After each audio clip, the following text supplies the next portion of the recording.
The candles flickered against the glass, casting long shadows, and my mother's voice sliced through the laughter. 80,000 for Leah's studies in Paris, she said, lifting her glass. Fawkes paused. A hum of approval filled the room. Then in a quiet voice, I asked, "What about me?" She didn't look up. "You don't deserve any help." The air grew thick, heavy with perfume and silence. I smiled, nodded, and let the moment burn into my memory. That was the last dinner I ever attended. 4 years later, when my sister's car slowed in front of my $5 million house, she called my dad in tears. They had no idea what I'd done to get there. When I was 10, birthdays were about sitting on the edge of someone else's spotlight. Leah's cake came with cameras, confetti, and speeches about her potential. Mine came with a bus pass and a lecture about independence. I remember the bus driver's name, Henry. He'd wave every morning as I climbed aboard, my backpack heavier than my shoulders could carry. The seat beside me was always empty. At home, everything revolved around performance. Mom measured love in results. Dad measured it in returns. When Leah joined the debate club, Mom called it leadership. When I joined robotics, she called it a hobby, not a plan. She'd walk into my room, wrinkle her nose at the tangle of wires, and scribbled code. "Try something people actually notice, Alice." Leah got the newer laptop, the bigger room, the family's steady attention. I got the quiet parts, editing her essays, fixing her phone, running errands in the rain. Mom called me helpful.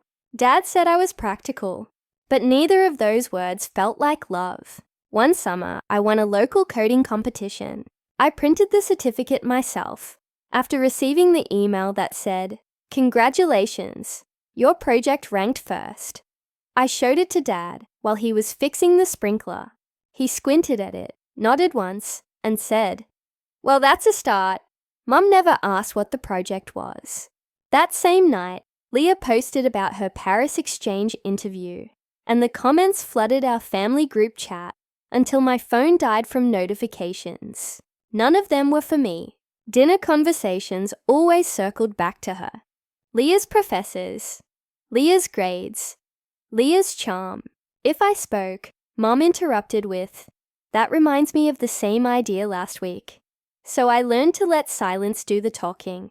It hurt less than trying. By high school, I built an app that tracked bus routes for students without cars. The local paper called it a clever idea. Mom called it time I could have spent networking. She clipped the article, but only because my last name was printed under the title. At graduation, they sat front row, perfect smiles in pastel outfits. Leah cheered for a friend across the aisle, while my name echoed through the auditorium. No one stood. I remember clutching my diploma like proof, not pride. That night, Mum hugged Leah and said, "I'm so proud of both my girls, especially you, sweetheart." I smiled because the camera was on. Later, alone in my room, I pinned the bus pass above my desk, right next to the certificate no one cared about. The rain outside hit the window in slow rhythm, like a metronome, keeping score. That was the night I understood the math of my family. Leah equaled light. I equaled silence. The night of the Paris dinner, the air smelled like polished silver and overcooked meat. Leah sat across from me, her face glowing under the chandelier, rehearsing French phrases while our mother corrected her accent between sips of wine. I'd spent the day fixing a bug at the cafe's Wi-Fi, my fingers still smelling faintly of espresso and burnt circuits. Dad cleared his throat. We finalized everything.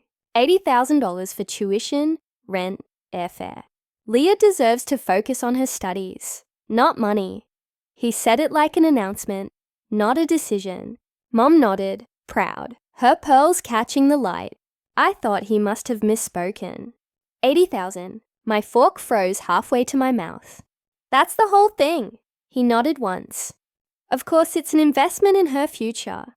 The word investment lodged like a stone in my throat. I swallowed, forced calm, and said, "I'm short on my dorm deposit this semester. $2,000 would help." I'll pay it back. Mom didn't blink. You don't deserve help, Alice. The sound wasn't loud, but it landed like glass cracking. Even Leah stopped smiling. I waited for Dad to correct her. He didn't. He simply refilled his wine and said, "We put money where it brings returns. You made your own choices." Something inside me went still. The hum of the chandelier, the scrape of knives, the scent of candle wax. All of it pressed into my skin like a photograph. I smiled, small and sharp. I understood. No one answered. The moment folded in on itself, like a file being closed and archived. When I stood, the chair legs screeched across the floor, louder than anything I could have said. Outside, the air was cold. Seattle rain had just started tapping on my windshield, like fingers counting time. By the time I reached my apartment, my phone was still buzzing with messages. "Don't be dramatic. You'll regret this." I turned it face down and watched the screen go dark. That night, I stopped asking for fairness. It was the night I started building something no one could take credit for. The next morning, I deleted every family contact from my phone. No ceremony, no tears, just names turning into blank space. The silence felt cleaner than any apology ever could. My studio in Capitol Hill was small enough that the heater clicked every 10 minutes. The walls smelled faintly of detergent and burnt toast from the neighbor's kitchen. I made coffee, opened my laptop, and built a new folder, Life Plan. Inside it, I logged 3 files: savings, goals, projects. I wasn't sure what I was building, only that it would run better if no one else had access. By day, I brewed coffee for strangers, fixing the cafe's Wi-Fi when it crashed. By night, I worked under the yellow desk lamp, the hum of rain constant against the glass. I tracked every hour, every cent, measuring life in small returns. My only rule was simple: document everything. When people leave holes, data fills them. A few months later, I landed a part-time IT job at a logistics startup downtown. Glass walls, whiteboards, the faint scent of new carpet, and ambition. My badge read, Wayfinder Labs, contract engineer. 12 people shared that office. But at night, it was mine alone. I stayed after hours, testing lines of code until the sun tinted the blinds grey. That's when Arjun noticed me. He leaned over my desk one evening, watching my screen glow. "You're optimizing delivery routes," he said. I nodded. "Just a side project." He smiled. "Then make it your main one. If it works, we'll pitch it." We did. 2 weeks later, Wayfinder Labs had a prototype and a name for the module. Wayfinder. We tested it with small businesses, coffee shops, bakeries, flower deliveries. Each data set I cleaned felt like reclaiming a piece of the control I'd lost at that dinner table. I kept everything: notes, fuel logs, emissions, reports, client emails. When the pilot succeeded, Arjun called it innovation. I called it proof. Zoe, my roommate, sometimes dropped by the office with takeout. "You're obsessed," she teased, handing me a warm paper bag. "I'm building distance," I said. She raised an eyebrow. "From what?" "From permission." The months blurred into graphs and quiet victories. My therapist, Dr. Monroe, taught me the vocabulary for what I'd lived through. Conditional love, emotional invalidation. "Your parents didn't reward you for being good," she said softly. "They rewarded you for being useful." I nodded. "Then I'll make usefulness my own." By the end of that year, Wayfinder became more than code. It became a voice I didn't have to raise. Numbers spoke. Reports replaced arguments. When the company offered to spin it into a startup, Arjun made me CTO and co-founder. We signed the papers in a glass conference room overlooking Lake Union. Rain streaked down the windows like slow static. I signed my name without shaking. Every milestone I logged, every invoice I tagged. It wasn't paranoia. It was architecture. Control had shape, and I could finally draw its blueprint. The next 3 years were a blur of expansion and quiet triumphs. Wayfinder grew from 2 desks to 2 floors. Our emissions cutting model hit national news. An angel investor backed us after seeing our pilot data. I didn't buy new clothes or post about it. I still wore the same grey hoodies and tied my hair the same way. But I upgraded the laptops and kept the old one in a drawer, like an artifact from a different version of myself. One evening, as I cleaned out that drawer, I found the torn note I'd written after that dinner. "Call Mom," crossed out hard. Enough to rip the paper. I ran my finger over the tear. Then I folded it neatly and filed it under Archive Lessons. 4 years passed like that, quietly, steadily, until one small notification changed everything. The real estate app pinged with a new listing. A lakeside home in Medina. I clicked out of curiosity, then didn't stop. The house was minimalist, glass and wood facing the water. It cost $5 million, the same number that had once sounded impossible. I bought it. No co-signers, no permission, no shared names. The morning I moved in, the air smelled like wet cedar and new beginnings. I set my things down in the empty living room, then hung one item on the wall. The green bus pass from my 18th birthday, framed behind glass. Beneath it, I wrote in small, tight, broken routes, "Better paths." For the first time in my life, silence didn't mean absence. It meant peace. Some nights, I'd stand by the glass wall, watching the rain trace its slow lines down the window. My reflection was faint, almost ghost-like, but solid enough to trust. The house was still, except for the hum of the washing machine in the distance. I'd think of my parents sometimes, not with anger, just curiosity, whether they still believed that worth was something to invest in, whether they ever wondered about the daughter who'd stopped asking for help. Then I'd close the laptop, check the payments, and shut the lights one by one. The lake outside shimmered in silver. This time, I wasn't running from their silence. I was mastering my own. It happened on a Saturday. Sunlight slipped through the wide glass panes, turning the floor into strips of gold. Ethan and I were about to leave for the farmer's market when my phone lit up with an unfamiliar number. I almost ignored it. Almost. Then instinct made me swipe. "Alice, it's me, Leah." Her voice trembled, scattered between breaths. "I just drove past Medina. Your name's on the gate. Do you really live there?" Outside, the sprinklers clicked in rhythm with her silence. I answered softly. "What are you trying to ask, Leah?" She inhaled sharply. "Why do you have that?" The call dropped before I could reply. I stared at the screen until it dimmed, reflecting the faint outline of my face against the glass. Within an hour, messages started pouring in. Mom, Dad, Aunt June, Grandma, all names I hadn't seen in years. Each voicemail carried the same shape of desperation, wrapped in different tones. My mother's voice first, polished and performative. Leah said something unbelievable. "Darling, call us. She's upset. You can't let jealousy divide this family." Then Dad's measured and heavy. "Maya, it's your father. Let's talk as adults. We're still family." That word again. Family. It always arrived when they needed something. By evening, a courier delivered a letter. Cream paper, expensive handwriting. "Elaine Collins." The first line pretended warmth. "Leah's expecting. You'll be an aunt. Maybe it's time to heal." Then the calculation unfolded. "Your father's been struggling with work.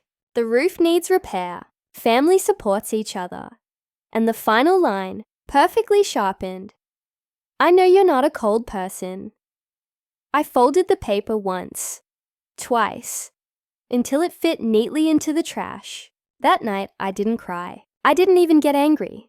I just reopened my old therapy notes, the one labeled boundaries. I wrote a new line. "They don't miss me. They miss the role I used to play." 3 days later, I sent 2 letters. The first to my mother. "Mum, if contact is to continue, 3 conditions. No money, no guilt, no surprise visits. I don't need apologies. I need space." the second to my father. You called it investment in return. Here's mine. Freedom. Let's close the account properly. He replied in a single text. Meet me in Fremont. Thursday 10 a.m. The cafe near the bridge. The cafe smelled of rain and burnt espresso. He arrived on time. Coat still pressed. Eyes dimmer than I remembered. You look different, he said. Better or worse, different was fine. He tried to smooth things over, calling Mom's cruelty misunderstood. I listened quietly until he said, We did what we could. Parents make mistakes. I met his eyes. It wasn't a mistake, Dad. It was math. He blinked. Math? I nodded. You invested $80,000 in image. I built value out of nothing. The difference is honesty. He didn't argue. He just stared at his untouched coffee, the steam fading into nothing. When I left, I said, You don't owe me anything. That's the point. A week later came the gala, Seattle's annual education fundraiser. Wayfinder Labs was sponsoring the new STEM scholarship. The hall shimmered in gold, the air thick with perfume and conversation. Ethan squeezed my hand. You ready? He asked. I nodded, spotting them before they saw me. Mom in pearls. Leah in pale blue, her pregnancy softening the sharpness of her face. They approached, smiling for the crowd. Mom's voice was honeyed steel. We came to congratulate you. You've done so well. But remember, success means giving back. Leah's preparing for the baby, and your father still needs that roof. I let her talk. Then I turned to the host and said calmly, Excuse me. A stage assistant appeared with a pearl-white envelope I'd prepared earlier. I took the microphone steady. Tonight, I'd like to make a personal contribution. $80,000 to fund scholarships for young women told they don't deserve help. The hall fell silent. Then applause broke, rolling like thunder. I looked straight at my mother. You once called it an investment, I said softly. So do I. Her smile cracked. Dad, who had just entered, froze mid-step. The spotlight hit the check. $80,000, signed by Alice Collins. It glowed under the lights like quiet justice. When the applause faded, I walked off stage, past their stunned faces, and into the cool Seattle night. Rain had started again, thin and steady, cleansing. After the gala, I didn't post a thing. No photos, no captions, no statements. Silence spread faster than any headline. The next morning, the city was washed in mist. I stood by the lake barefoot, on the cold wood deck, the water silver under the soft rain. My phone stayed inside, face down. It hadn't rung since that night, and for once, that silence didn't feel like loss. It felt earned. Inside the house was still. Ethan brewed coffee in the kitchen, the scent mixing with the faint hum of the washing machine. You okay? He asked. Yeah, I said. Finally, he smiled. You looked lighter last night. I wasn't lighter, I said. Just finished. Later, when he left for work, I walked into my office. The glass framed the lake like a slow-moving screen.